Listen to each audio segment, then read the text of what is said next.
সুপ্রিয় বন্ধুরা, আসসালামু আলাইকুম। আফলাতুন নাহার্স কিচেন ইউটিউব চ্যানেল থেকে আপনাদেরকে অনেক অনেক শুভেচ্ছা এবং স্বাগত জানাচ্ছি। সবাই কেমন আছেন? আপনারা যে রেসিপিগুলো আমার দেখছেন সেগুলো কেমন লাগছে সেটা যদি আমাকে Aflatun Nahar's kitchen YouTube channel subscribe করে কমেন্ট সেকশনে জানান তাহলে আমি সবচেয়ে বেশি খুশি হব। আর আপনারা আমার রেসিপি ফলো করে যদি কোনো রেসিপি তৈরি করে থাকেন বাসায়, সেটাও আমাকে কমেন্ট সেকশনে ছবি সহ দিলে আমি আরো বেশি খুশি হব। তো আজকে যেহেতু অনেক ধরনের উৎসব, অনেক পর্ব শেষ করে আমরা নতুন ঋতুতে প্রবেশ করেছি, নতুন বছরে পদার্পণ করেছি, তো সেই জন্য আমাদের খাবার দাবারের মধ্যেও অনেক বৈচিত্র্যতা আসছে এবং আফলাতুন নাহার্স কিচেন ইউটিউব চ্যানেল নানা ধরনের বৈচিত্র্যপূর্ণ খাবার আপনাদেরকে শেয়ার করছে। এরই ধারাবাহিকতায় আজকে সুন্দর একটি স্ন্যাক্স আইটেম নিয়ে এসেছি, মজাদার, ডেলিশিয়াস এবং নিউট্রিশাস। সেটা হচ্ছে চিকেন নুডলস কাটলেট। শুনে নিশ্চয়ই জিভে জল এসে যাচ্ছে, আসলেও তাই। জিভে জল আসার মতোই মজাদার স্ন্যাক্স বা টিফিন আইটেম যেটাই বলেন না কেন, বাচ্চাদের জন্য এবং সব বয়সের সবার জন্য মজাদার একটি স্ন্যাক্স চিকেন নুডলস কাটলেট। আসুন আমরা মূল পর্বে চলে যাই। তার আগে দেখব কি কি উপকরণ দিয়ে আমি তৈরি করছি এই চিকেন নুডলস কাটলেট। বোনলেস এবং স্কিনলেস চিকেনের ব্রেস্ট পিস, ডিম, হলুদের গুঁড়া, আস্ত জিরা, নুডলসের মশলা, লবণ, ব্রেড ক্রাম, বয়েলড নুডলস, বেসন, পুদিনা পাতা, চিলি ফ্লেক্স, ধনে পাতা এবং ভাজার জন্য অবশ্যই লাগবে তেল। বোনলেস চিকেন নিয়েছি এবং ব্রেস্ট পিস, এটাকে আমি খুব চিকন করে ফাইন জুলিয়ান করে কেটে নিব। প্রথমে এটাকে মাঝখান দিয়ে একটু কেটে নিব, এরপরে আবার মাঝখান দিয়ে কেটে নিব, এরপরে ফাইন জুলিয়ান করব। যেহেতু নুডলসও আমাদের চিকন চিকন, যার কারণে আমরা এটার সাথে সমতা রাখার জন্যই সুন্দর করে চিকেন পিসটা কেটে নিব, ছোট ছোট পিস করে কেটে নিব। আর আমরা জানি যে চিকেন তো ফুল সোর্স অফ প্রোটিন। আমরা প্রত্যেক দিনের খাবারের তালিকায় চিকেন ছাড়া আসলে ভাবতেই পারি না। বিশেষ করে যাদের বাসায় বাচ্চা আছে, ছোট বাচ্চা আছে, তারা তো চিকেন ছাড়া চলতেই পারে না, তাই না? তো আমরা যদি চিকেন আইটেমই অনেকভাবে খাওয়াতে পারি তাহলে কিন্তু ভালো হয়। একই রকম খাবার আসলে আমরা কেউই পছন্দ করি না।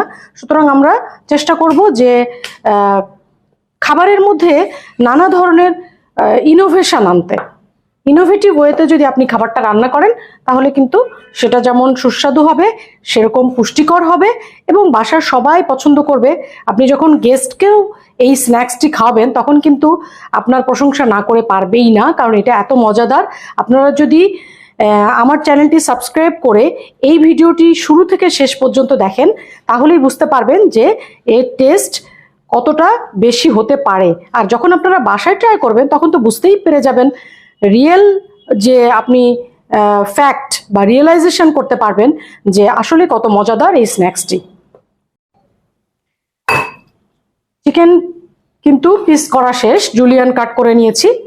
এখন আমরা এই বোর্ডটা সরিয়ে দিব, কারণ আমরা যেহেতু চিকেন কেটেছি এই বোর্ডটা আমাদের কোনো কাজে লাগবে না। এখন এই মুহূর্তে নুডলসটা নিয়ে নিচ্ছি। এখানে 3 প্যাকেট নুডলস আছে, ছোট প্যাকেটের 3 প্যাকেট। আর চিকেন আমি নিয়েছি মোটামুটি 200 গ্রাম। এখন এর মধ্যে মিক্স করব, এরপরে আস্তে আস্তে সব উপকরণ দিতে থাকবো। সেটা হচ্ছে হলুদের গুঁড়া সামান্য, জাস্ট ফর কালারিং, এটা যদি কেউ অমিট করতে চান করতে পারবেন। এরপরে আস্ত জিরা, আমি আস্ত জিরাটা প্রেফার করেছি কেন, এই স্ন্যাক্স আইটেমে যদি আপনি আস্ত জিরা দেন তখন কি হয় যে প্রত্যেকটা বাইটে যখন জিরাটা পড়ে তখন খুব খুব মজা লাগে। আমার খুব ফেভারিট। যদি কেউ ভালো না লাগে, যদি আপনাদের কারো ভালো না লাগে, সেক্ষেত্রে আপনারা ভাজা জিরার গুঁড়াটা দিতে পারবেন। আর চিলি ফ্লেক্স দিলে কালার যেরকম সুন্দর হয়, দেখতে সুন্দর লাগে, এই জন্য চিলি ফ্লেক্স। আর সল্ট, আমি নুডলস সিদ্ধ করার সময় সামান্য সল্ট এবং সামান্য অয়েল দিয়েছিলাম। এটা আপনারা জানেন যে অয়েলটা দেওয়া হয় যাতে নুডলসটা স্টিকি না হয়ে যায়। তো আমি 1 চামচ আর একটু হাফ, মানে 1.5 টিস্পুন দিয়ে দিলাম সল্ট।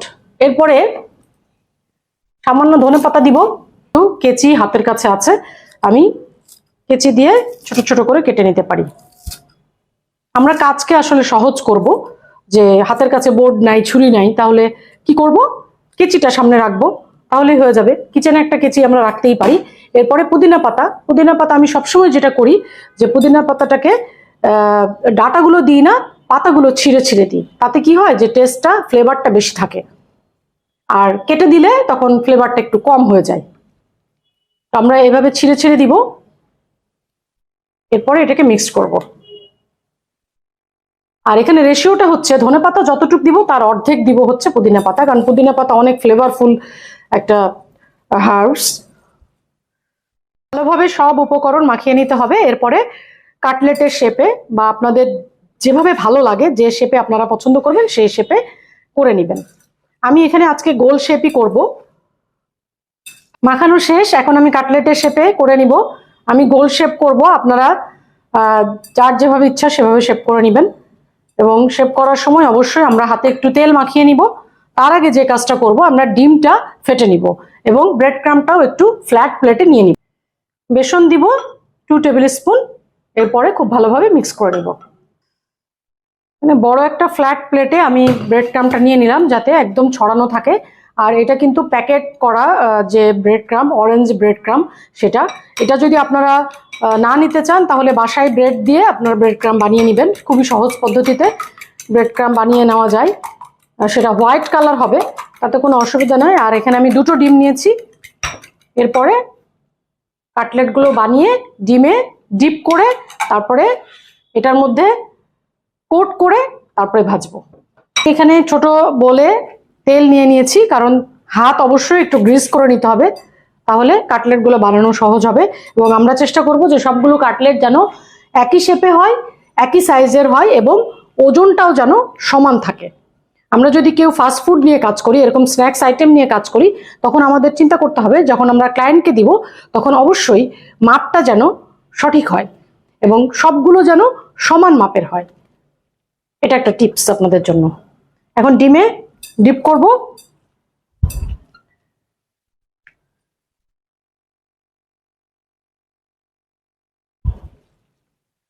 এভাবে সবগুলো গোল সাইজ করে সুন্দর করে করে নিতে হবে, সমান সাইজ করতে হবে, যেন সবগুলো উপকরণও দেখা যায়। দেখেন এখানে ধনেপাতা, পুদিনা পাতা, চিলি ফ্লেক্স, চিকেন, তারপরে নুডলস, সবকিছু কিন্তু দেখা যাচ্ছে। এই যে আপনার খাবারের মধ্যে উপকরণের ভিজিবিলিটি, এটাও কিন্তু দরকার আছে। তাহলে আপনার অ্যাপেটাইট বাড়বে, ক্ষুধা বাড়বে, খাবারের প্রতি আগ্রহ বাড়বে, এবং খাবারটাকে আপনি খুব মজা করে খেতে পারবেন।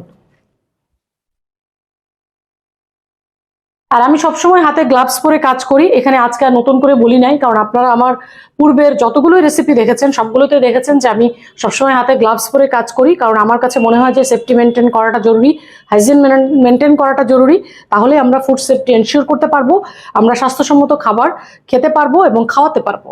এখন আমরা এগুলোকে ব্রেড ক্রামে কোট করব, এবং ব্রেড ক্রামে দেওয়ার সময় আমরা চেষ্টা করব যাতে ব্রেড ক্রামটা ড্রাই থাকে এবং আমার হাতটাও ড্রাই থাকে। সেজন্য আমি 2টো হাতই ব্যবহার করতে চাই, যেন ব্রেড ক্রামটা ভিজে না যায়। কারণ ব্রেড ক্রাম যদি ভিজে যায় তাহলে কাটলেটগুলো ভালো হবে না।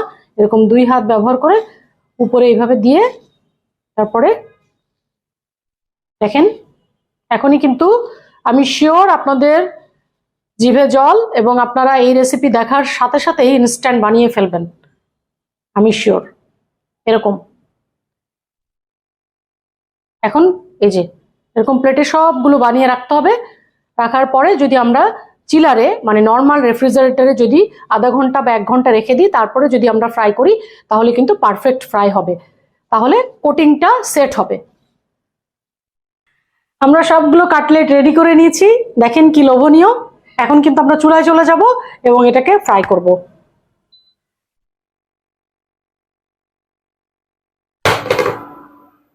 চুলায় ফ্রাই প্যান বসিয়ে দিয়েছি এবং তেল দিয়ে নিব। এটা অবশ্যই সাদা তেল, খুব বেশি তেল দিব না, এটা কিন্তু ডিপ ফ্রাই হবে না। আমি কিন্তু ফ্রাই প্যান নিয়েছি, এতটুকু তেল দিলেই যথেষ্ট। কারণ এখানে আমাদের নুডলস সিদ্ধ করা আছে, আর চিকেনটা শুধু র আছে, কিন্তু চিকেন বোনলেস চিকেন যেহেতু কুক হতে সময় লাগে না, যার কারণে আমি তেল কম নিয়েছি। আর আমি সবসময় আপনাদেরকে যেটা বোঝাতে চাই বা যেটা আপনাদেরকে আয়ত্ত করতে চাই, সেটা হচ্ছে যে আমি যেরকম কম তেল বা কম মশলা দিয়ে মজাদার খাবার আপনাদেরকে শেয়ার করি, আপনারাও সেরকম ট্রাই করেন, দেখেন যে সুস্থ, স্বাস্থ্যসম্মত এবং সুন্দর জীবনযাপন আমরা করতে পারবো। তেল গরম হয়ে গেছে, এখন আমরা একে একে কাটলেটগুলো দিতে থাকবো।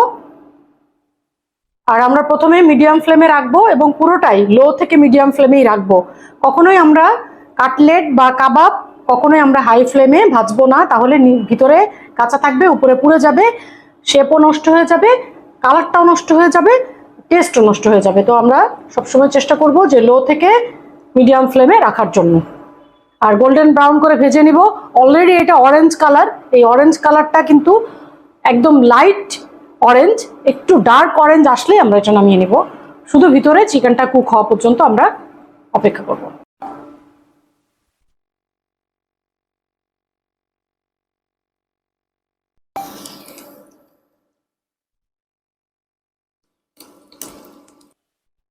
আমরা কাবাব বা কাটলেট দুইবার টার্ন করব। প্রথমে এক পিঠ হয়ে গেলে অপর পিঠে একবার টার্ন করব। বারবার যদি টার্ন করি তাহলে শেপ নষ্ট হয়ে যায়, কালার নষ্ট হয়ে যায়, টেস্টও কিন্তু কমে যায়। আমরা সেটা করব না, আমরা একবার টার্ন করব। এটা যখন একবার হয়ে যাবে আমি দ্বিতীয়বার টার্ন করব, দ্বিতীয়টা হয়ে গেলে তুলে নেব। অপর পিঠে টার্ন করে দিচ্ছি। আপনারা দেখেন যে কি সুন্দর একটা কালার এসে গেছে। এরকম কালারই আমরা রাখবো, সবগুলো যাতে একই রকম কালার হয়, তাহলে আমরা বুঝবো যে প্রপারলি কুক হয়েছে সবগুলো।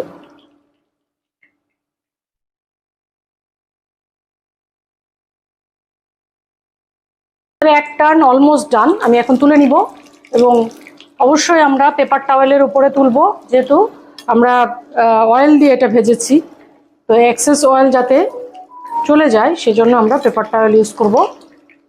এই কথাগুলো খুবই পুরাতন কথা, তারপরেও নতুন করে বলতে হয়, কারণ আমরা যাতে ভুলে না যাই সেই জন্য। যে আপনারা দেখতে পাচ্ছেন সবগুলো একই রকম কালার, মানে কাঁচাটা আর কুকটার মধ্যে খুব বেশি পার্থক্য নাই, জাস্ট এক শেড কিন্তু কালার এসে গেছে, মানে এক শেড বেশি কালার। আমি যে অল্প তেলে ভাজলাম এটাই হচ্ছে এটার বৈশিষ্ট্য, যে আমরা যদি অল্প তেলে ভাজি তাহলে কিন্তু আমাদের এই যে চিপচিপে একটা ভাব থাকে না তেলের, সেটাও যেমন থাকবে না, হ্যাঁ, মানে মোটামুটি একদম অয়েল ফ্রি। আর রান্নার পরে চুলা বন্ধ করতে যাতে আমরা না ভুলে যাই, কারণ অনেক সময় আমরা চুলা জ্বালিয়ে রেখেই চলে যাই, তারপরে যে কোনো ধরনের হ্যাজার্ড বা যে কোনো ধরনের অ্যাক্সিডেন্ট ঘটতে পারে। আমরা সেটা করব না, আমরা সবসময় কনসাস থাকবো রান্নার সময়, যে রান্নার উপকরণ, রান্নার চুলা, রান্নার ইউটেন্সিলস, ইকুইপমেন্ট সব কিছু যেন আমাদের প্রপার থাকে। এখন আমরা প্লেটিংয়ে চলে যাব। আমার মনে হয় যে যেহেতু অরেঞ্জ কালারের, এরকম ব্ল্যাক কালারের যদি আমরা প্লেটিংটা করি তাহলে খুব ভালো লাগবে। তো এটা এখানে যেহেতু ছিলই, এভাবে আমরা সাজিয়ে নিব সুন্দর করে। সাজানোটাও কিন্তু এক ধরনের আর্ট। আর যদি আমরা খাবার প্লেট এবং খাবার টেবিলটাকে সুসজ্জিত করি, আকর্ষণীয় করি, তখনও কিন্তু খাওয়ার লোভটা বেড়ে যাবে, ক্ষুধা বেড়ে যাবে। তো এই হচ্ছে কাটলেট। এর উপরে একটু সস দিয়ে দিতে চাই। আপনারা যেভাবে আপনাদের ভালো লাগে সেভাবে আপনারা সাজাবেন, খুব বেশি সাজাবেন না। আমি সবসময় এই কথাটা বলেছি যে আমি খুব বেশি সাজাতে পছন্দ করি না, খাবারটা যাতে প্রমিনেন্ট হয় সেটাই হচ্ছে মুখ্য। অল্প কিছু এডিবল ফুড দিয়ে আমরা সাজাবো। এভাবে সস দেওয়াতে কিন্তু ভালো লাগছে, দেখেন মনে হচ্ছে গোল মুখে টিপ দেওয়া। আর এর উপরে লালের মধ্যে একটু সবুজ না দিলেই না, সেটা আপনারা পুদিনা পাতা বা ধনে পাতা যেটাই হোক দিয়ে দিবেন। এভাবে খুবই সামান্য কিছু দিয়ে আমরা গার্নিশিং করব। গার্নিশিং এর জন্য আমরা এমন কিছু করব না যে আমাদের নাই, আমরা পারছি না, গার্নিশিং করতেই হবে, বিষয়টা এমন না। আমাদের বাসায়, আমাদের কিচেনে যা কিছু থাকবে সেটা দিয়ে আমরা গার্নিশ করব, সাজাবো। তবে অবশ্যই এটা এডিবল ফুড হতে হবে, খাওয়ার উপযোগী জিনিস দিয়ে। এবং যে জিনিসটা আমরা এই খাবারে ব্যবহার করেছি, যে উপকরণ, সেই উপকরণের কোনো একটা দিয়ে বা কোনো দুইটা দিয়ে আমরা সাজাবো। তৈরি হয়ে গেল মজাদার এবং দুর্দান্ত লুকের স্ন্যাক্স, যার নাম চিকেন নুডলস কাটলেট। আপনারা বাসায় অবশ্যই এটা ট্রাই করবেন এবং এর স্বাদ নিয়ে আমাকে জানাবেন যে আপনাদেরটা কেমন হয়েছে। আপনারা যদি প্রপার মেথড এবং প্রপার উপকরণের পরিমাণ ফলো করেন, তাহলে অবশ্যই এই রেসিপি সুন্দর হতে বাধ্য। আপনাদের সবার জন্য শুভকামনা। Aflatun Nahar's kitchen YouTube channel subscribe করে যারা পাশে আছেন তাদেরকে ধন্যবাদ এবং কৃতজ্ঞতা জানাই। আর যারা চ্যানেলটি এখনো সাবস্ক্রাইব করেননি তারা একবার চ্যানেলটি ভিজিট করবেন। আপনাদের সবার জন্য অজস্র ভালোবাসা। স্টে ব্লেসড, ইট হেলদি।